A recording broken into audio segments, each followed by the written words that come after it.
ఈరోజు దేవుని వాగ్దానం.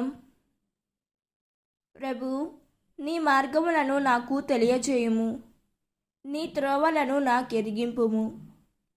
నన్ను నీ సత్యమునందు నడిపింపుము. నీవు నన్ను రక్షించు దేవుడవు కనుక నాకు బోధ చేయుము. దినమంతయు నీ కొరకై వేచియుందును. కీర్తన 25వ అధ్యాయం 4వ వచనం.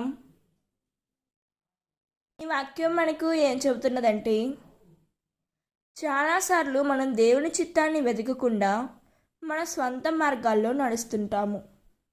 కానీ దావీదు చేసినట్లుగా, ప్రభు, నీ మార్గములను నాకు తెలియజేయుము అని ప్రార్థించినప్పుడు, మార్గములను నాకు తెలియజేయుము అని దేవుడు మన జీవితంలో సత్య మార్గాన్ని నడిపిస్తాడు.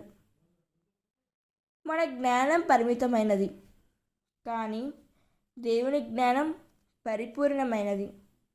కాబట్టి ప్రతి నిర్ణయంలో, ప్రతి అడుగులో ప్రభువు మార్గదర్శకత్వాన్ని కోరుదాం. దేవుడు ఈ వాక్యం వింటున్న ప్రతి ఒక్కరిని దీవించునుగాక. ప్రార్థన. ప్రియమైన పరలోక తండ్రి, నీ మార్గములను నాకు తెలియజేయుము. నా సొంత ఆలోచనల ప్రకారం కాకుండా నీ చిత్తము ప్రకారం నడిచే కృపను దయచేయుము తండ్రి. నీ సత్యమున నన్ను నడిపించుము యేసయ్యా. నీ వాక్యము ద్వారా నన్ను బోధింపుము.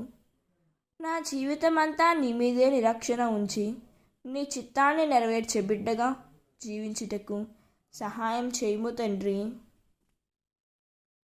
Amen. God bless you.